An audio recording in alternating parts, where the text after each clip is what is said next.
Shalom, shalom, bonjour, bonsoir à tous. Je crois que nous allons tous bien par la grâce de Dieu. Moi, je vais très bien, le Seigneur est bon, le Seigneur est fidèle. Aujourd'hui, nous nous retrouvons encore pour partager autour de la parole de Dieu et je crois que le Seigneur va encore nous enseigner quelque chose par son esprit. Éternel Dieu de gloire, nous te bénissons, nous te rendons grâce, nous te disons merci encore Seigneur pour ce privilège. Merci pour ces moments Seigneur où nous allons encore apprendre de toi. Laisse que Saint-Esprit, tu puisses nous enseigner, toi qui es l'enseignant par excellence. Ouvre et touche nos cœurs, Seigneur, que nous soyons sensibles à cette parole et que, Seigneur, tu puisses illuminer les yeux de notre cœur afin que nous soyons délivrés, afin que nous puissions comprendre le mystère, Seigneur, de ta parole. Au nom de Jésus-Christ de Nazareth, nous t'avons ainsi prié. Amen. Amen, amen. Nous sommes dans Éphésiens aujourd'hui, chapitre 5. Éphésiens chapitre 5 à partir du verset 15 jusqu'au verset 17. Prenez donc garde de vous conduire avec circonspection, non comme des insensés, mais comme des sages. Rachetez le temps, car les jours sont mauvais. C'est pourquoi ne soyez pas inconsidérés, mais comprenez quelle est la volonté du Seigneur. Comprenez quelle est la volonté du Seigneur.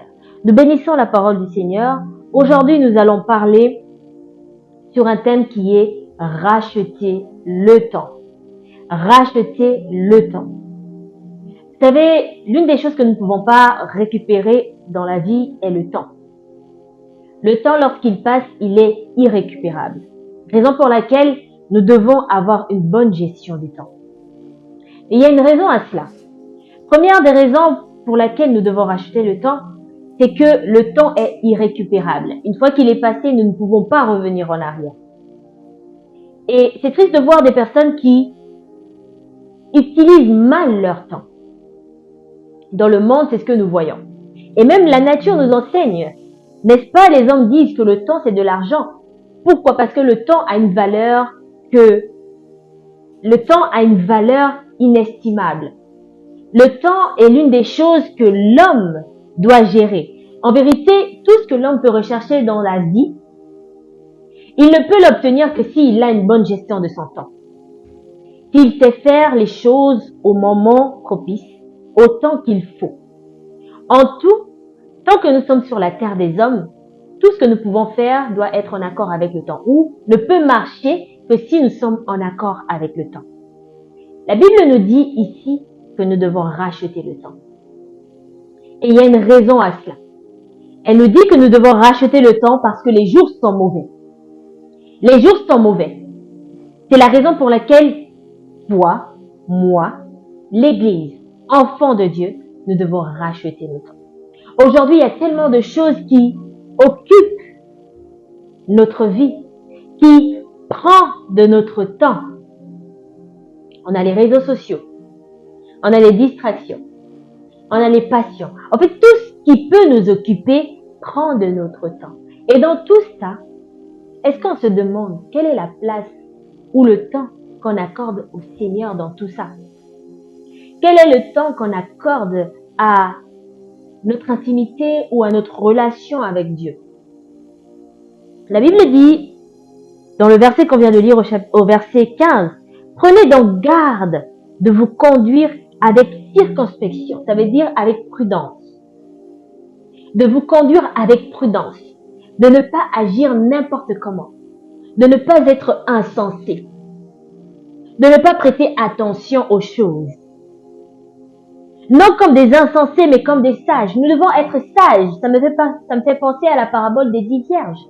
Les 10 vierges parmi lesquelles il y avait 5 sages et 5 folles. Pourquoi? Parce qu'il y avait 5 qui ne considéraient pas le temps, qui n'étaient pas attentives au temps. Il y avait 5 qui étaient insensés. Et la Bible nous dit que nous ne devons pas être insensés. En tant qu'enfants de Dieu, en tant que chrétiens, nous devons avoir la capacité de discerner le temps. Parce que Dieu travaille au travers du temps. Dieu n'est pas considéré peut-être il n'est pas conditionné par le temps, mais il travaille avec le temps.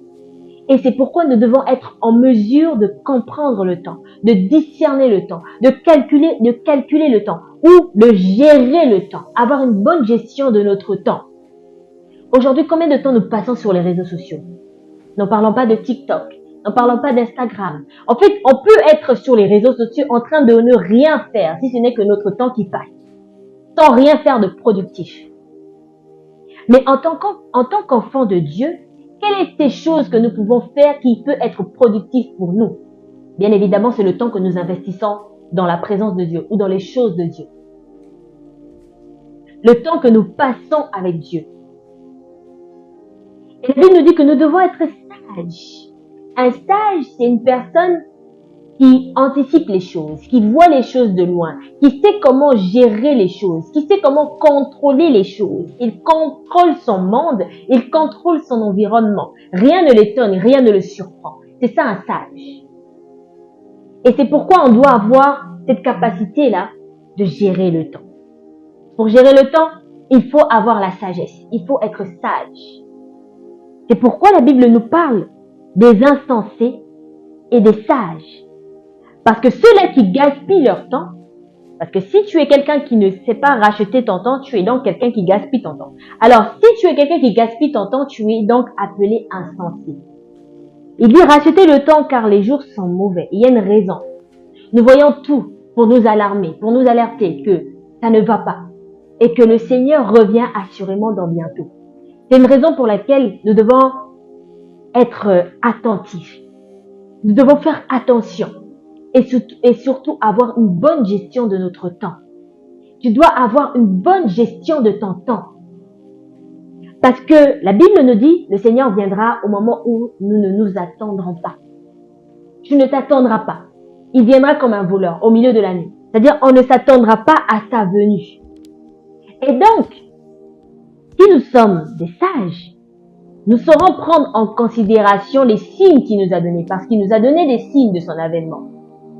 Et les signes là se réfèrent au temps. Parce qu'il y a des temps marqués pour l'accomplissement de ces choses.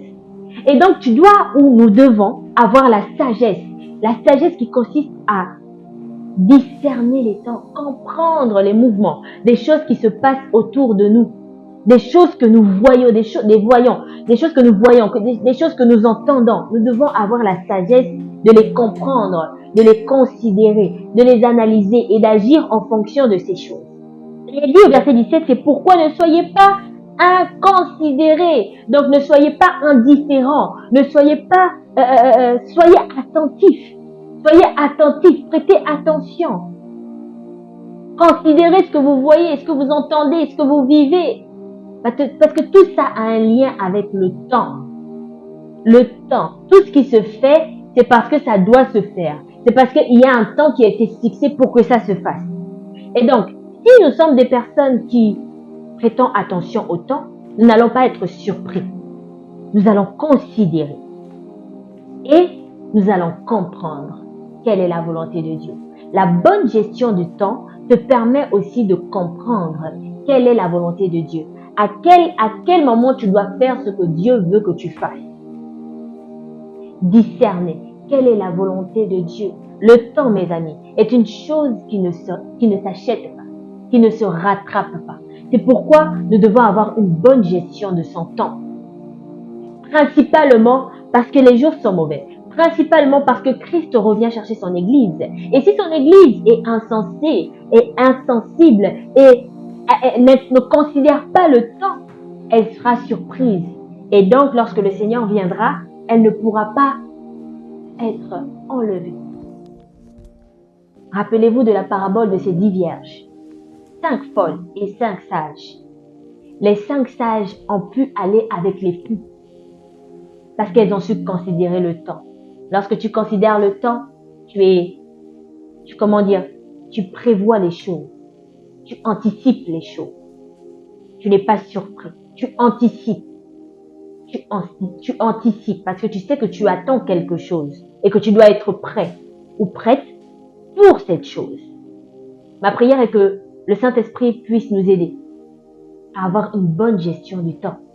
Les jours sont mauvais. Jésus-Christ revient. Donc nous devons être prêts. Et pour être prêts, il faut considérer le temps. Il faut être sensible à tout ce que nous vivons, entendons ou voyons. Père, dans le nom de Jésus, je te bénis pour cette parole.